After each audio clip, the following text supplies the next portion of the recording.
Salam à tous la famille, c'est Ben Gris. Aujourd'hui on se retrouve pour une nouvelle vidéo. Premier match officiel du grand Real Madrid qui affrontait ce soir Francfort pour la finale de l'Europa League. Non, on n'est pas le Barça, hein. La finale de la Super Coupe d'Europe, enfin la Super Coupe d'Europe. Premier match officiel et sincèrement un match très sérieux de la part du Real Madrid du début jusqu'à la fin, surtout en première mi-temps où en première mi-temps de A à Z ça a été dominé le ballon. Le ballon était dans les pieds uniquement du Real Madrid.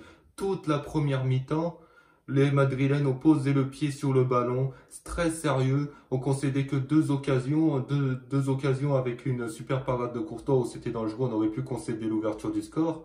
Mais derrière Courtois, toujours, j'ai pas l'impression que c'était un Real Madrid qui était en dépendance dans ce match de Karim Benzema. Je sens que c'était un Real Madrid qui collectivement jouait d'une manière, ils étaient très forts collectivement. Je veux souligner surtout déjà pour parler des joueurs, le match de Militao.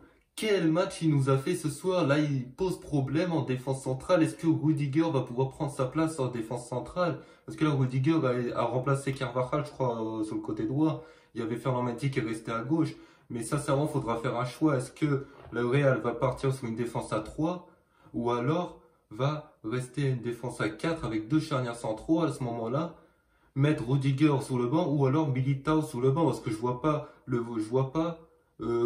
Alaba en concurrence avec Rudiger. Je vois plus Militao, mais avec le match qu'il nous a fait Militao ce soir, il a montré qu'il avait largement sa place en défense centrale. Il a fait un match encore une fois sérieux comme le milieu de terrain. Au milieu de terrain aussi Kroos, Casemiro, Modric aussi très sérieux. Valverde, je l'ai trouvé très enjambé avec ses grandes jambes. Tu vois, il arrive, il récupère les balles, il court, il perce, il gagne du terrain, il gagne percé au milieu de terrain, il apporte du danger. En attaque, t'as Vinicius, t'as Benzema qui remet sur Vinicius, alors sincèrement, à mon sens, moi la frappe elle est pas cadrée de Vinicius lorsque le défenseur de Francfort la dévie, la sauve sur sa ligne, on va dire.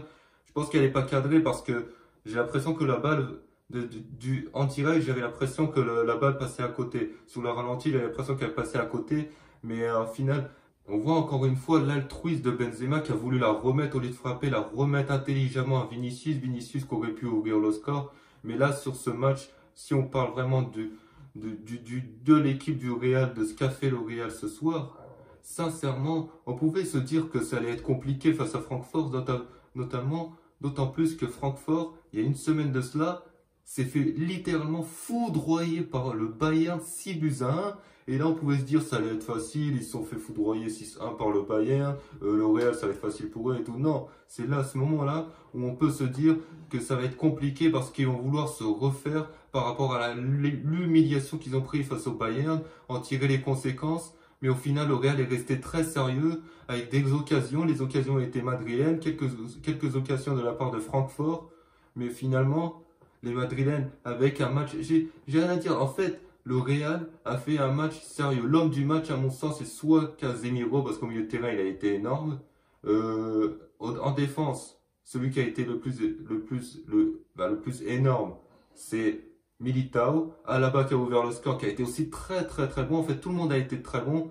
Mais Militao, ce qu'a fait Militao, il m'a un petit peu surpris sur sa performance ce soir. Il a fait un match excellent. Après, il y a aussi en attaque, c'est Benzema, c'est lui qui permet au Real de mener 2-0, qui nous permet de mener 2-0, d'être tranquille dans le match, de concrétiser cette domination, de se mettre à l'abri. Et sincèrement, les joueurs de Francfort n'avaient aucune occasion, ne pouvaient rien faire et étaient dépassés par l'ogre Real Madrid, un Real très sérieux. Un Real vraiment très sérieux. J'ai l'impression que c'est le Real dans la continuité de la saison dernière qui reste sérieux. Finalement, le Real n'a pas concédé énormément d'occasions. On voit en première mi-temps, là, c'est deux occasions, pas plus, qu'ils ont concédé. En deuxième mi-temps, il y a au moins même pas deux occasions que Francfort a pu obtenir. À part vers la fin de match où ils ont poussé pour tenter de réduire le score, où voilà, ils ont créé quelques situations. Mais sans plus. Le Real est resté sérieux du début jusqu'à la fin. Et il faudra vraiment rester dans cette continuité. On va voir ce que ça va donner en Liga. En Liga, ça sera je sais plus c'est quelle équipe là, un promu qu'on va affronter. Après sur les entrants, on a un Rudiger qui est rentré en jeu à 10 minutes de la fin avec Tchouaméni. Là je peux pas juger leur match, ils ont fait que 10 minutes, mais ce serait intéressant de voir comment ils vont s'adapter dans le jeu du Real. Comment Rudiger, est-ce que Rudiger va être titulaire? Parce qu'avec la performance de Militao, ça, il y a des doutes, hein. On ne sait pas si on va passer une défense à 3. Moi, je vois pas le Real avec une défense à 3, que ce soit avec une défense à 4. Ou alors, on met Ferland Mendy sur le banc, on met Alaba sur le côté gauche, on met la charnière centrale Rudiger, Militao. Ça va être un sujet intéressant de savoir si Militao va rester en défense centrale titulaire toute la saison, ou alors est-ce que Rudiger va lui piquer sa place, ou alors comment on va se débrouiller en défense. Après, au milieu de terrain, Tchouaméni qui a remplacé Toni Kroos, ce qui me paraissait logique. Mais est-ce que Tchouaméni va s'imposer, va prendre la place à Toni Kroos? On verra ça au fil des matchs.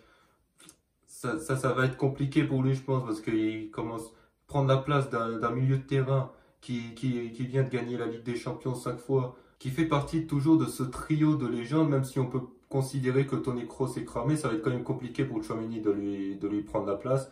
Après, pour ce qui est du reste, Rodrigo est rentré en jeu, il a apporté un petit peu de danger. Vinicius, j'ai bien aimé Vinicius sur le côté, il a réussi à faire quelques dribbles. Il aurait pu ouvrir le score sur le premier but, sur la première grosse occasion du Real. La réponse du Real sur l'occasion juste derrière de Francfort, il aurait pu ouvrir le score, mais sinon aussi un super match de Vinicius, Benzema à la finition comme d'habitude, le futur Ballon d'Or, sincèrement, lui, je vois pas comment il peut ne pas être Ballon d'Or. Enfin, je pense que le débat est clos. Mais sinon, voilà, en tout cas, c'est un super match de la part du Real et j'ai rien d'autre à dire. Sur ce, la famille, c'est la fin de cette vidéo. J'espère que vous avez apprécié la vidéo. Juste une dédicace à mon poteau Chronique de l'Atlas qui s'est abonné hier soir à ma chaîne YouTube. Qui va suivre, je pense que vous le connaissez, peut-être que vous le connaissez, je sais pas. Il s'est abonné, donc gros big up à Chronique de l'Atlas. Sur ce, moi, je vous dis à plus tard pour une prochaine vidéo. Bien sûr, vous likez, vous commentez, vous vous abonnez, vous partagez. Sur ce, moi, je vous dis à plus tard pour une prochaine vidéo.